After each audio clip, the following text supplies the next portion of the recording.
We have got Wingstop today, guys. Woo! Yeah! It's Sunday, guys. Oh, I'm out of breath. I got Wingstop. I decided to treat myself with Wingstop, aka my favourite takeaway. Got my favourite drink as well from M&S, which is the raspberry and blackcurrant sparkling spring water. Oh my god, I'm so unfit. We're having a chilled day today. We're relaxing, and I thought we could eat together. I've been craving Wingstop.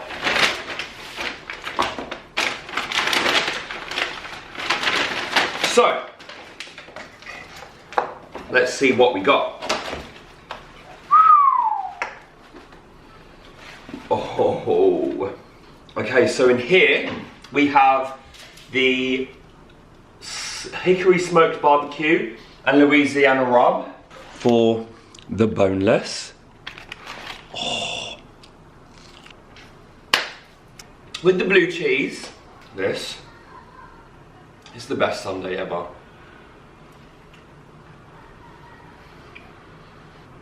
Damn! Just hits the spot, guys.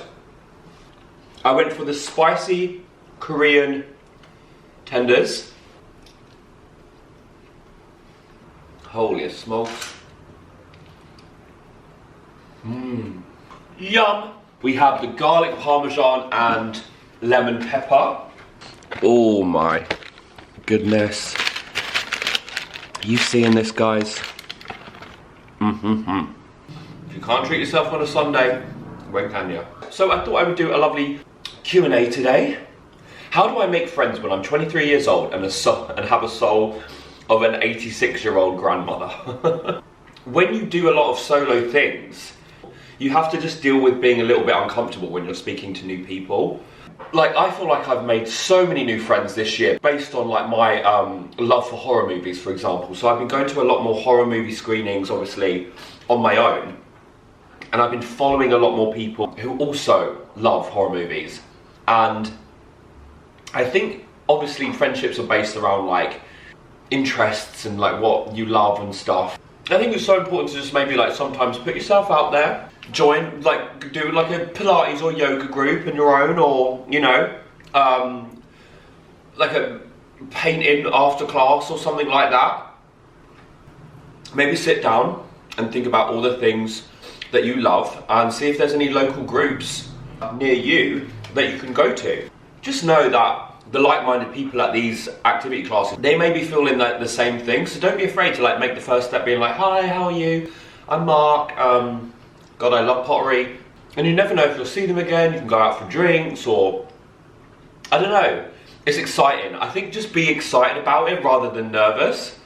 And there's definitely nothing wrong with being an 86-year-old grandmother. People get tired, you know?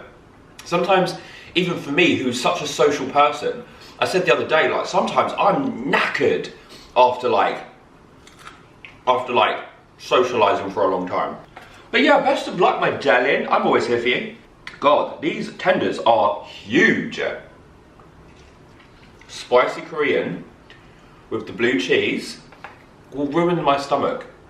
But I don't care today. Will you ever come back and visit New York? So many spooky spots. Yes, I've got New York as a solo trip on the top of my list, believe it or not. Even though I'm like close to London, going to other cities is quite anxiety inducing to me because there's so much going on. Believe it or not, I actually do feel quite safe in London, touch wood. So there's always that, like solo traveling to big cities is a little bit scary for me.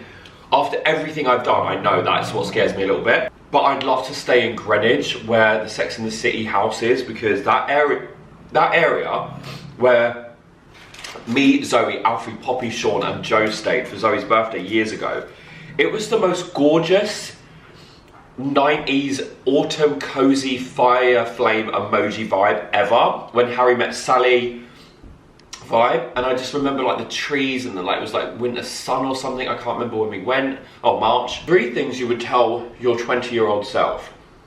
Oh God. Everything is a lesson and everything's an experience. There are horrible things that I've been through with people that I don't think I'd be where I am today if I didn't. So I always count however difficult and hard things have been with certain people and experiences, you have to go through them to build to where you are now. But I would just say, I know it's cheesy, I would say keep going, just stay in your lane, stay in your line, maybe work a little bit harder at university and less partying in university. But I would argue that I made a lot of social skills at uni.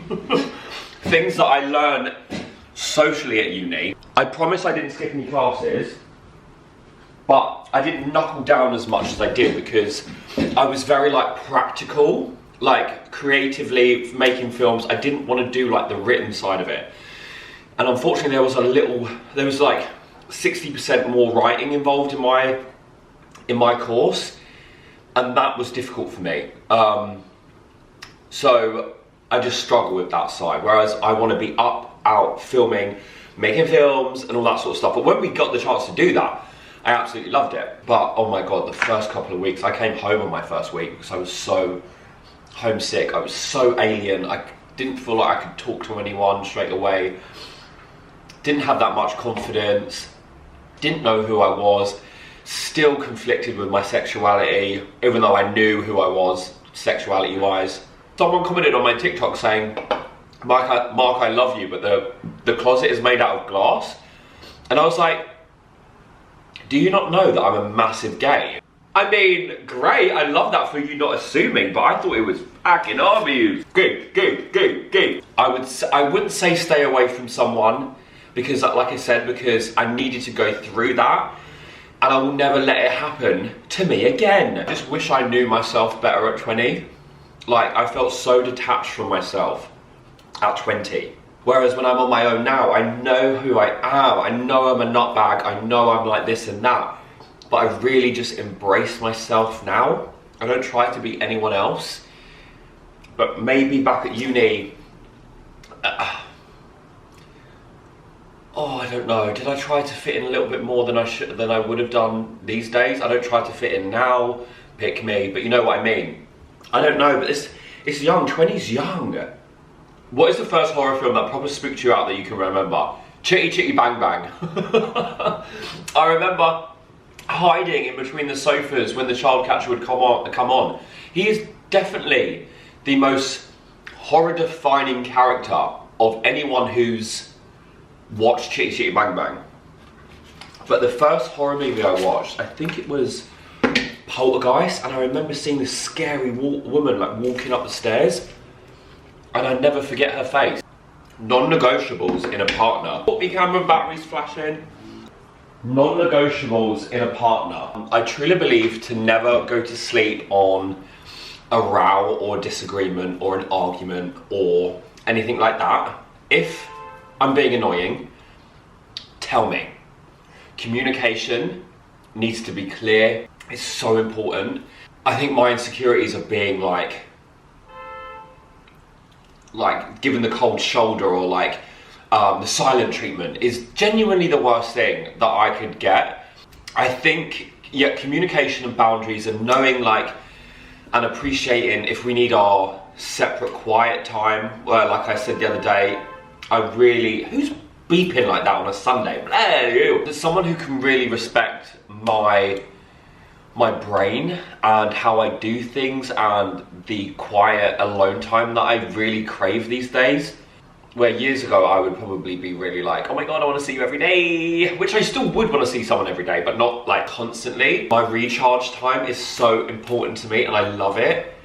And like, yeah, I think they'd have to be really cool with the fact that I'd probably just still solo travel. Do you know what I mean? Obviously I want to get to a stage where I want to travel with people, with someone who I love, and that is my biggest dream in the entire world. Oh my god, just the dream of like traveling with someone you love is just should never be taken for granted, and I'm so excited for that. But then also like I'd still love to go see my movie locations. If they were a massive fan of Schitt's Creek, that is a bonus, and they would want to go see where the locations of Schitt's Creek was. Oh my god, the dream, marry me now. I wouldn't want them to be like offended if I was like, do you know what, I'm just going to take myself away for the night, and vice versa. I got their passions, I got their like, because it's obviously two-sided, isn't it?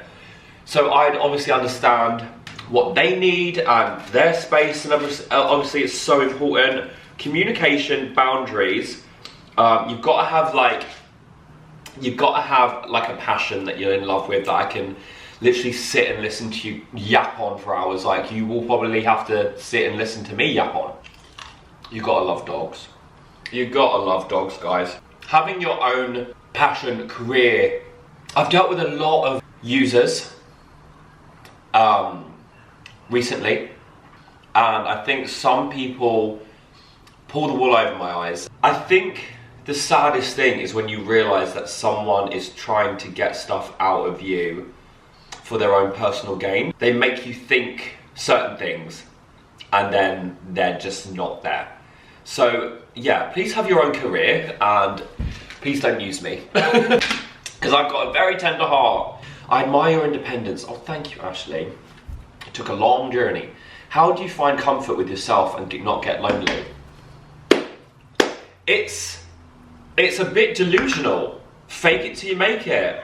I am Delulu. I'm a manifest that I truly believe I will meet the love of my life one day. If it's at 40, oh my God, amazing, I can't wait. If I know that I'm gonna meet someone, I'm gonna make every moment count unless I'm hungover or ill. And it's just really, really investing in yourself and what you love and what brings you happiness. It goes back to like the friend question. Like, I'm really like handsy today. These are really good for bloating. These oil of peppermint from Holland & Barrett. Lego, bracelet making, horror movies, gaming, colouring in. Anything that makes you happy is such like a blessing, I think, when you have so many things that you love, like myself. I love interior designing, like interiors. Obviously that's a pretty spenny hobby to have. But I love like thrifting and taking myself out for like little walks, and I love like going out and seeing like water. I love water, even though I hate being in it. I just love to see like lakes and rivers and ponds and stuff like that, and like nice places to go for coffee and like music. There are so many things. Drive and get a takeaway, sit in your car and listen to a true crime podcast. That is my dream. Sometimes I do that. Just take myself to Burger King, sit in the car park and listen to a true crime documentary. I know it's easier said than done, but like I said, if you've been following me for a while, I've been on this journey a long time. And it's just about romancing everything you can in your life and just embracing it. You've got one life, you're in this body for the rest of your life. I will never forget the nerves of going to York for the first time on my own. And I was like physically like so nervous. Like sat at the back at this restaurant, glass of red wine, not really like looking at anyone, headphones in, phone on, like, and now I'm just like, yeah, this is me, I'm solo traveling, I'm on my own, blah, blah. Obviously I'm not that like that, but you know what I mean. It takes time and effort, but it's worth it, you're worth it, and I wish you the best of luck. I love you. Oh my God, Sweet Pea on Sky. Oh my God, it's so good, guys. 6 episodes, it's so good. You will love it if you love like dark comedy. Yes, we are going to Tully's. When you're out traveling solo, do you feel like people around you are judging you? I could just be living there and walk in to get, you know, some toilet roll. So I think when I get the camera out and I start filming myself, putting the tripod up, there's a couple of looks. I get judged more using my trolley than anything else in this entire world. The looks of like disgust when I take my trolley out and about, it is unbelievable, and I will never stop using my trolley. It's the best thing that's ever happened to me. You just can't care. You can't care. Like, I am halfway across the world. I've come here to see the Buffy the Vampire Slayer house. If I'm like doing this in front of the house and people walking past, I'm never gonna see them again. And I've got to embrace my love, and I'm just there to like do it for me, do it for you guys, do it for the content, do it for the vlogs. As soon as you start caring what other people think about you, it's gonna hold you back. And we can't be having that. Like 10 years ago, I would have probably cried at the amount of looks I get when I take my trolley out. But do you know what? I walk past it, I'm like, yeah, got a problem. I would never do that. I'm just like, yeah, it's from Amazon, you can get it yourself. Actually, Argos sent me this. I'm so upset, like, sometimes when you boil the kettle, if you were to pour the hot water in a mug straight away after it boils, it can crack the mug, and that's what happened to my Disney Pride mug. It's so cute, but it cracked. Disneyland Resort. rainbow, what's this, handle. How cute, but I can't drink out of it because it cracked because I put hot water in it. But I'm gonna keep these questions here and then just answer random ones throughout Vlogmas. Why are you so cool? Oh my God, Riley. I'm not cool. I've never been called cool in my life. Fave day of Vlogtober so far. Press junket day. Love that. Love the travel vlogs, obviously, but that wasn't. Obviously, the day with Zoe, that's always going to come up top. But I loved the press junket day. I was just on cloud 9, and I just loved it. Do you have any advice for anyone who relies on other people for their happiness? Been there. Oh God, this is going to sound really arsey, but you have to learn to not put other people above you, and don't put other people on pedestals. Put yourself on a pedestal. You've got one life. You've got to go out and embrace yourself. Have fun with yourself. What was I going to put on a t-shirt? All year round. Oh yeah, with Halloween stuff on it. I'm going to do that. Yeah, you can't rely on other people to make you happy. Obviously, people in my life are the reason I'm so happy as well. Like you guys. I rely on you guys. You have no idea how much I rely on you guys. Obviously, because it's my career as well. And if no one watched me anymore, I wouldn't have a career. So I rely on you guys for that, obviously, but then genuinely I rely on you guys as just being like, always knowing that we have each other, you're on my corner, my family, my friends, obviously, my dog. Oh, she's like the reason I'm like so happy. Maybe focus on animals because they will give you unconditional love and they never let you down.